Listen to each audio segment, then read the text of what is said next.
बोल. माझं नाव दिशा गायकवाड, माझ्या आईचं नाव अश्विनी गायकवाड.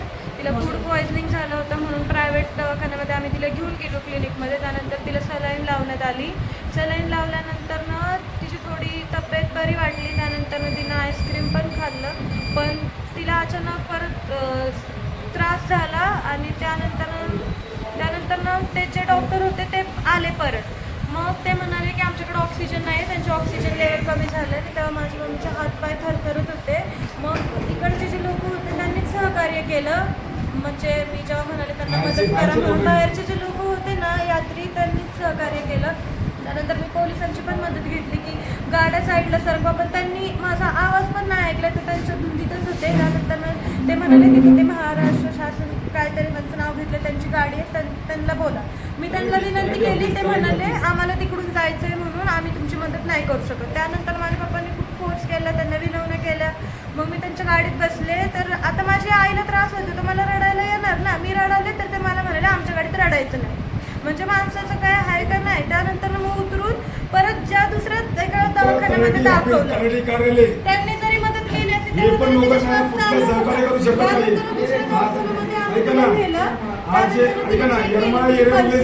तर तिथे पण तिचा श्वास चालू होता. ते म्हणाले आमच्याकडे ऑक्सिजन नाहीये. आणि जेव्हा मग तिथं पण लोकांनी सहकार्य केलं आणि तिकडून जेव्हा रस्त्यातून आणलं ना, तेव्हा मग तिला आणि रोड पण नीट नव्हता, कोणीच सहकार्य करेना. पण जे इथले लोक होते ना त्यांनीच माझ्या आईला उचलून,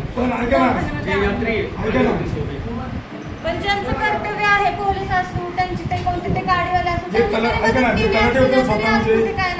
तलाठी तुम्हाला हा पद कुठल्या पेजवरती भेटला? तुम्ही तलाठी अधिकारी, तुम्ही कुठलं नियोजन करता? म्हणजे गाव तालुक्याचं नियोजन काय करता? की तुमच्या पैशाचा इमर्जन्सी पेशंट आहे, तुम्ही हॉस्पिटलमध्ये गाडी येऊन थांबवताय आणि त्या पेशंटला सहकार्य न करता तुमची गाडी तुम्ही पळवताय. तुम्ही स्वतः आज तलाठी असून तुम्ही पळून जाताय. कारण काय या गोष्टीचं? तुम्ही माणसाला भेटताय का तलाठीबद्दल भेटताय?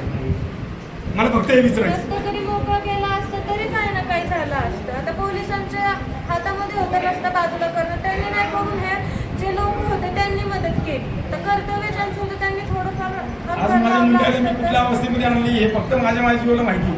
उचलून आणल्या अक्षरशः. आजची साडी कुठं होती किंवा काय होतं, जेस होते, माझे भाऊ होते सगळेजण, त्यांनी मला खूप सहकार्य केलं. त्यांनी साडी ओढ किंवा ब्लाऊज ओढ, कोण नव्हतं मला आज सहकार्य करायला. माझी मुलगी आणि फक्त मी धावत होतो. आम्ही आणि बाकीचे मला जे यात्री करून जे सहकार्य होते त्याच्यामध्ये आमचे कोणी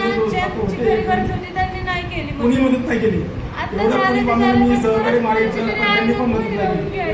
काय तुम्ही म्हणता महाराष्ट्र पोलिसांना तुम्ही मदत करा, कुठल्या दिवसा मदत करायची? आज माझा व्हिडिओ बघून ना, माझा फोटो बघून उद्या माझ्या कुठला पण गुन्हा लागतील. आज तर माझी बायको केली, पण माझी 2 लेकरं आहे. माझ्या त्यांना कुठला गुन्हा टाकायचा आहे त्यांनी टाकून द्या माझ्यावरती. हॉस्पिटलमध्ये सोय झाली पाहिजे, म्हणजे कोणी वाचेल तरी.